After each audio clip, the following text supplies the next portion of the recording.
Төсөв дагсан хуулиудаас бол тэрний тодтол их нэмэлт өөрчлөлтийг бол дэмжиж байна. За өнгөрсөн жилийн төсөв ахалж ажилласан хүний хуваар бол энэ 6 сарын өмнө баталсан хуулийг өөрчлөх асуудал бол дэмжихгүй байна. Нөөтийн буцаалт гэдэг бол бүртгэлийг сайжруулдаг.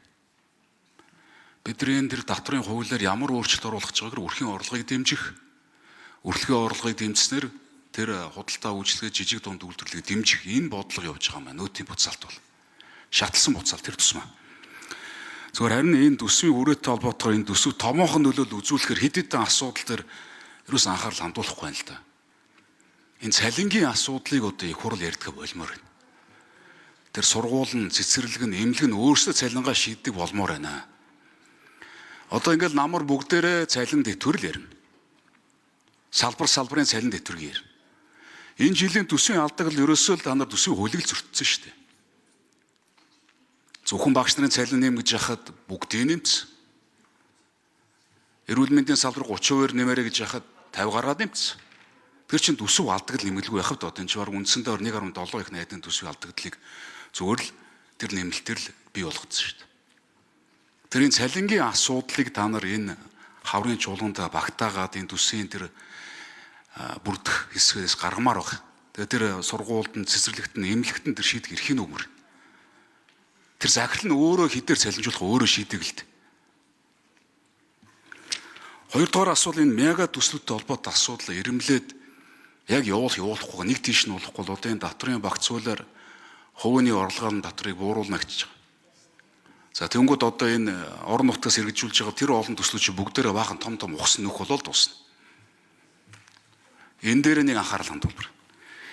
За эцэстээ бол за энэ зурх тасаасан ч тэр утас асаасан ч тэр за энэ байнгын хоруудын хурлаар хилцэж байгаа асуудлын хоёр асуудал тутмын нэг нь хулгайн асуудал яригч.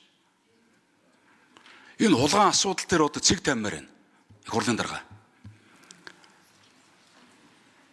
Бидний эндээс тэр хуулийн ялтын байгууллагын дарганы томилоод явуулсан юм бол одоо мэдээлэл амар байна. Үнэхэрийн хулгай хийгдэт байгаа юм, хийгдэхгүй байгаа юм уу? Үний юм худлаа юм одоо цэг таммаар.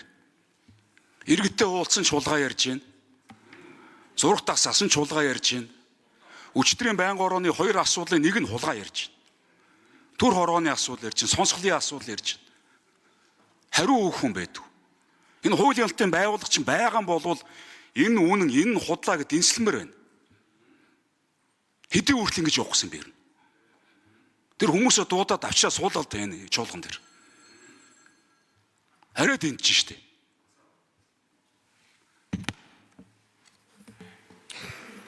За улсын хурлын гишүүд тодорхой асуудлаар асуулт тавих нийтийн сонсгол зохион байгуулах, хянан шалгах, төр хороо байгуулах гэдэг бас энэ хууль зөрчиж байгаа бол олон нийтийн анхаарал татсан нийгмийн эдийн засгийн амьдралд тулгамдсан асуудлуудаар тодорхой санаачлаг гаргаад байнгын хороо чуулганаар хэлэлцүүлэх юм боломж байгаа. Тийм болохоор бас ган хувь гишүүн бас тэр боломжоо бас ашиглахыг бас танд зөвлөе. Зочин танилцуулъя. Улсын их хурлын гишүүн оюун сайхны алтан гэрлийн урилгаар нийслэлийн ерөнхий боловсролын эхлэл сургуулийн 10А, 10Б ангийн багш сурагчид улсын их хурлын үйл ажиллагаа төрийн ордонтой танилцж байна. Төрийн ордонтой танилцж байгаа сурагч хүүхдүүдэд энэ өдрийн мэндийг хүргэж сурлагын өндөр амжилт хамгийн сайн сайхан бүхнийг улсын их хурлынхаа нийт гишүүдийн нэрийн өмнөөс хүсээрэй. Аав ээжтэй тусдаа үеийн залуус найзуудтайгаас ив ивтэй нэгнээ дээрлэхдэггүй хуулиа дээдлдэг шудраг иргэн болоороо тэгээд онц сураарай. За ерөнхийдөө хариулъя. Асуурын аав гишүү энэ төсөв ахалж ирсний хувьд энэ төсвийн нөхцөл байдлыг маш сайн мэднэ. Нэг гараараа инфляци барьгээд өгдөг, нөгөө гараараа цалингаа нэмгээд өгдөг. Нэг юм орон нутагт ирэх мэдлэлийг илүү өгөх ёстой, бие дааж хөгжих ёстой гэдэг. Нэг болохоор хувийн орлогын албан татврыг нэг хөв болгоё гэдэг. Орон нутгийг нь яаж амьдргээд татвар гэдэг чинь өөрөө баялагын хуваарлт байхгүй юу? Реформ хийхийн тулд татвараар дамжуулж тэр хуваарлтыг хийдэг. Өндөр төлж байгаа хэсэг нь тэр тансаг хэрэглээтэй хэсгээс нь татвар авч иж тэр эмзэг бүлгийг, тэр дундаж давхаргыг дэмжиж энэ улс чи хөгждөг гэхгүй. Тэрнээс биш бүх юмыг тэгшдгээд энийг нэг болгох ёстой, тэрийг нэг болгох ёстой гэдэг биш юм аа. Нөөтийн буцаа олголтыг нэмэгдүүлэхийг би өөр нь анхнаасаа дэмждэггүй хүн. Яагаад вэ гэхээр нөөтийн буцаа олголтыг нэмэгдүүлнэ гэдэг чинь тансаг хэрэглээг л дэмжиж байгаа хэлбэр байхгүй да. Нөөтийн буцаа олголт чинь бүх шатанд 20% болчлоо гэж бодоход өмнө 10 байсан чинь 20% болчлоо гэсэн. Тэр өргөн хэрэглээний бараа үүтээ их авдаг хэсэг чинь л 2 дахин буцаа олголт авах гэдэг ш. Түүний оронд тэр чинь дэмий байна.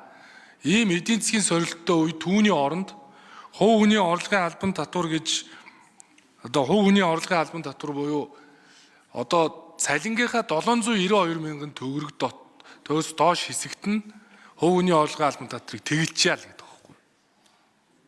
Санаа. Энэ юу вэ гэхээр хөдөлмөрлж байгаа хүнийг дэмжиж. Хөдөлмөрлж байгаа хүн бүрийг 3 саяын цалинтай хүн 792 мянган төгрөгөөс хувийн орлогын төлөхгүй байя л гэдэг байхгүй. Жилийн борлуулалтын орлого нь 2.5 тэрбум төгрөгөөс доош байвал аж ахуй нэгжийн орлогын албан татвар 1% төлөө гэж байгаа. Нөөтийн суудган төлөгчийн босхийг 400 сая болгохоор 400 саяас доош бол нөөт төлөгч биш болчих нь ашигтай биш үү гэж ингэж яриад байгаа байхгүй. Яагаад тэгэхээр энэ бол өөрөө ажлын байрыг хадгалах, иргэдээ үнийн өсөлтөөс хамгаалах ийм л бодлого. Тэгэхээр өөдөөс нөөтийн буцаа олголтыг 2 дахин нэмэгдүүлэх нь хувь хүний орлогын албан татварыг нэг нөгөө 792-оос тэгэлдгээс илүү шаардлагатай гэж үзвэл бос болно. Энийг их хурл шийднэ. Бид бол өөрсдийнхөө бодлогыг дэвшүүлсэн. Засгийн газар бол аль нь зөв бэ гэдгийг их хурл шийднэ. За гаавын гишүүн тэр авилгатай холбоотой энэ янз бүрийн нийгэмд үүсэж байгаа хардлага сэргэлттэй холбоотой асуултыг асууж байна. За засгийн газар өөрөө нөгөө нэг минут. За гүйцэг хариулчих. Ерхий сайд 1 минут. Засгийн газар өөрөө мөрдөн шалах алба биш гэдгийг гаавын гишүүн сайн мэднэ. Засгийн газар. Засгийн газар бол хууль хэрэгжүүлэх үүрэгтэй. Гэмт хэрэгтээ тэмцэх үүрэгтэй. Тэгэхээр би хуулийн байгууллагуудаас одоо мэдээллийг шаардж байгаа. Хуулийн байгууллагууд ажиллаа хийх хэрэгтэй. Нийгэмд үүссэн хардлагт сэргэлтийг 2 талд нь гаргах хэрэгтэй. Энэ хулгай дээрэмд холбогдсон янз бүрийн авилга ашиг сонирхлын зөрчилдөөн нөхдүүд тэр хуулийн байгууллагад очиж шалгуулах хэрэгтэй. Гэм буруута үгүүн тогтоогдоогүй ээжиж шудраг үнний дуу хоолой болоод дээгүр доогуур гүйлдээд байхс хэрэггүй. Энэ мега төслүүдийг шалгах ажлын хэсэг байгуулсан. Тэрний ард ямар нэгэн ашиг сонирхол байвал танилын нүур халуун хэдий боловч та бидний ирээдүй хайран байна гэд хариуцлага тооцсон шүү гэдгийг хэлчихье. Хуулийн байгууллага ажиллаа хий. Шаардлагатай мэдээлэлээр. За гаавын гишүүн тодруулж асууя. За улсын хурлын янз шалгалтын хуулийг би маш сайн мэднэ Бямцгтарга. Тийм учраас би Бямцгтыг хурлын дараа хандаж хэлээд байгаа. Тэр улсуудад чинь их хурл томьсон. Тэр улсуудтай их хурл хариуцлага ярих боломжтой. Ерөнхий сайдын чи ганцаардаад байна шүү дээ. Бүх юм чинь мухардалд орчод шүү дээ. Их хурл чинь хулаагаас өөр юм яриха болчиход байна шүү дээ одоо. Та байнга орооны хурлуудад нь орж үзсэн үү?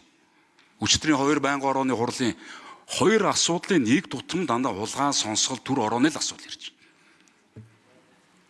Энэ улс чинь хөгжихөө байлаа шүү дээ. Энэ ард түмэн чинь найдар байхгүй болчиход байна. Итгэл гүншил байхгүй.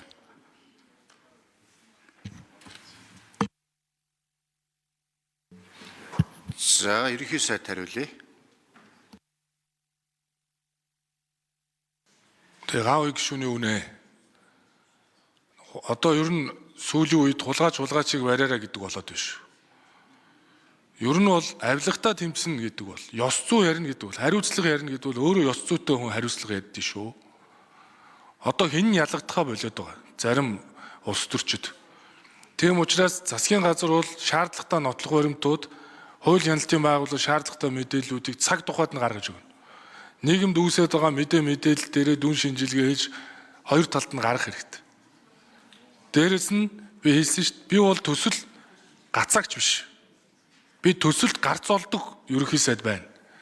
Харин мега төсөл гэдэг нэрийн дор тендер хулгаал өөр хийсэн байдалтай бол эвлэрэхгүй шүү. Тэрий чинь зогсооно гэдгийг харин хэлчихье. Тэрэн дээр танил тал хамаагүй шүү.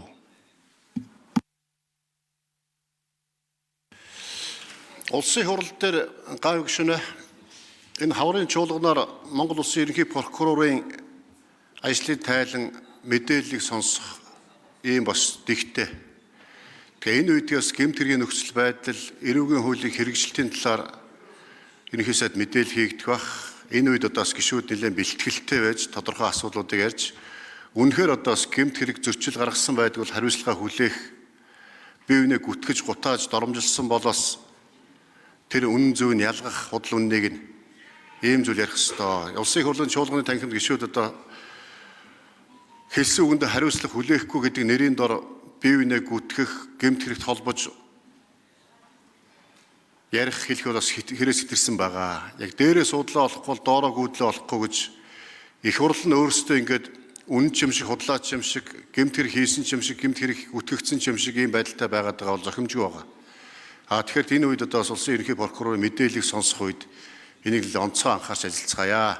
Тэгээ шаардлагатай бол цааш нь тэндээсээ дамжаад дараагийн хяналт шалгалтын бас арга хэрэгслүүдийг бас ашиглах, хэрэглэх бас боломж байгаа. Зочин танилцуулъя. Нийслэлийн ерөнхий боловсролын 50 дугаар сургуулийн 12-ын А ангийн багш сурагчид улсын их хурлын үйл ажиллагаа төрийн ордонтой танилцж байна. Төрийн ордонтой танилцж байгаа сурагч хүүхдүүдтэй энэ өдрийн мэндийг хүргэж, сурлагын өндөр амжилт, хамгийн сайн бүхнийг улсын их хурлынхаа нийт гишүүдийн нэрийн өмнөөс хүсэн өрөөё.